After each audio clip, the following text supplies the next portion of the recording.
অনেকে আছে বিয়ে মুসলমানের মধ্যে আমাকে দাওয়াত দেয়, আবার গেটের মধ্যে একটা টেবিল খাতা কলম নিয়ে বসায় রাখে টেবিলের মধ্যে। আর এটা কোন ধরনের অভ্যাস? এটা তো আপনি ভিক্ষা করার একটা অভ্যাস। আপনি যে মানুষের 200-250 লোকের আপনি দাওয়াত দিয়ে খাওয়াইতেছেন, আপনি আবার যে টেবিল দিয়ে বসায় রাখছেন, এটার কারণটা কি? উদ্দেশ্যটা কি? উদ্দেশ্য হইলো মানুষ খাইয়ে আপনারা টাকা দেওয়া যাক। আপনি জানেন অনেকে লজ্জায় ভরে টাকা দেওয়া যায় আপনারা। এই যে খাতা কলম নিয়ে বসায় রাখছেন, কে কত টাকা দেয়? তখন 200 টাকার খাবার খাইতে পারছেন, অনেকে 1000 টাকা দিতে হয় লজ্জায়, ওনার স্ট্যাটাস অনুযায়ী। অনেকে 4-5 হাজার টাকাও দিতে হয়, অথচ খাইছে না 200 টাকার খাবারও। এটা এক ধরনের ভিক্ষা করার মতো। আপনি ঠান্ডা মাথায় ওনার থেকে চিন্তাই করছেন, পকেট থেকে টাকা আদায় করছেন। আবার আপনি খুব ফুডানি দেখান যে আমি তো 500 লোকের 1000 লোকের আমি বিয়ের মধ্যে খাওয়াইছি আমার মাইয়ার।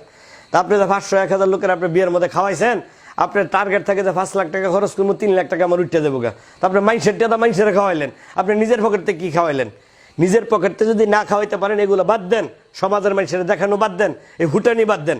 এগুলো হলো আপনাদের ফুটানো। খাওয়ানো মূলত উদ্দেশ্য না, উদ্দেশ্য হলো মানুষের কাছ থেকে টাকা আদায় করে রেখে দেওয়া। বরংস আপনি মানুষের টাকা দিয়ে বরজাতি খাওয়ায় বিদায় করে দিচ্ছেন। কারণ আপনি 3 লাখ টাকা খরচ করলেন, এখানে 2 লাখ টাকা উঠে যাবো আপনার টার্গেট।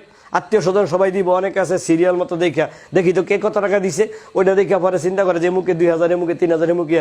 এখন আমার তো স্ট্যাটাস অনুযায়ী আমার বেশি দিতে হয়, যেহেতু আমি চাকরি করি, বড় চাকরি, আবার অথবা আমি বড় ব্যবসা করি।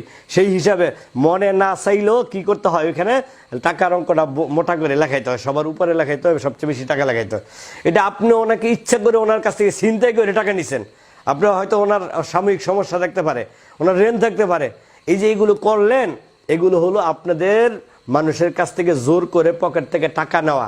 এই ধরনের ভিক্ষা আপনারা বাদ দেন। এর চেয়ে অনেক ভালো যারা রাস্তাঘাটে ভিক্ষা করে মানুষের কাছে 10 টাকা 5 টাকা মানুষের কাছে খুঁজা নেয়।